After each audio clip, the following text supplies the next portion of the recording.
parole aux associations.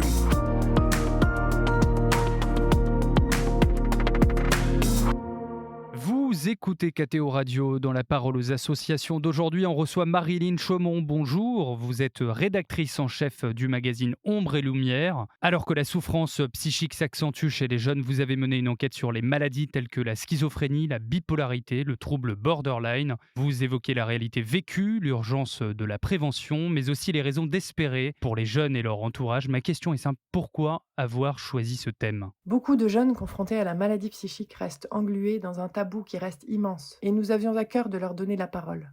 Il s'agit tout à la fois de mettre des mots sur une réalité difficile à décrire et de mieux cerner les raisons de ces maladies qui surviennent dans la majorité des cas entre 15 et 25 ans.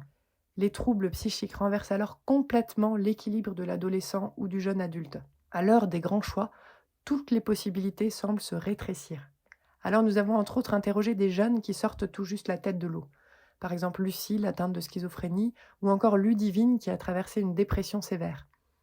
Ils s'expriment avec lucidité sur ce moment douloureux de l'éruption de la maladie psychique et notamment de l'expérience traumatisante d'une première hospitalisation, souvent forcée. Et qu'est-ce qui apparaît le plus marquant dans leurs témoignages ? Ces jeunes nous font mesurer l'étendue du choc que représente l'irruption de la maladie psychique. Ils évoquent pour en parler une déflagration, comme la foudre qui s'abat sur eux. Beaucoup font le même constat, parfois un peu amer.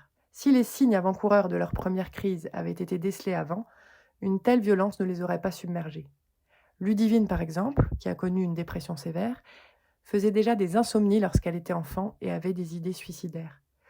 Or, à l'époque, elle n'a pas reçu l'aide dont elle avait besoin. La maladie psychique s'apparente souvent à un fardeau invisible dans la vie d'un jeune et de sa famille, voire une fatalité. Comment continuer à vivre avec cela ? Les jeunes ont besoin d'être particulièrement entourés. Et Florian, après sa première crise, par exemple, a eu le soutien constant de sa famille et de ses amis. Il a été même sauvé d'une tentative de suicide par sa marraine. Ensuite, le travail des professionnels est fondamental. Le psychiatre est la première personne à consulter pour accompagner le jeune et l'orienter. Mais il faut dire que les symptômes ne sont pas irréversibles. Grâce à un bon accompagnement, le jeune peut continuer à regarder tout ce qu'il reste d'ouvert dans sa vie. Lucille, par exemple, diagnostiquée schizophrène, a entendu dès les débuts de sa maladie des paroles de son psychiatre qui lui ont fait beaucoup de bien.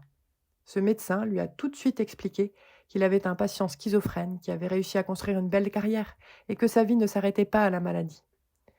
Quant à la pédopsychiatre Véronique Léna, elle insiste sur ce point. Quand bien même le jeune revoit ses ambitions à la baisse, il faut se forcer à voir qu'il ne reste pas que des miettes de sa vie d'avant. De quelle manière la prévention pourrait-elle s'améliorer ? Je suis étonnée du manque d'information grand public et de la faiblesse des campagnes auprès des jeunes. Les addictions, notamment à la drogue, sont source d'accélération ou de déclenchement des premières crises. Or, les programmes de prévention mentionnent rarement la maladie psychique qui impacte pourtant toute une vie. Rappelons que chaque année, ce sont 15 000 nouveaux jeunes qui font une crise psychotique. Et les responsables de la vie étudiante, par exemple à l'Institut catholique de Paris, font le constat d'un mal-être général de leurs étudiants. Entre septembre et décembre dernier, ils ont reçu le même nombre de jeunes qui se sentent en souffrance, donc en 4 mois, que sur toute l'année scolaire précédente. C'est dire l'urgence d'une prise de conscience généralisée. Merci beaucoup Marilyn Chaumont pour votre intervention. Je le rappelle, vous êtes rédactrice en chef du magazine Ombre et Lumière. Excellente journée à vous.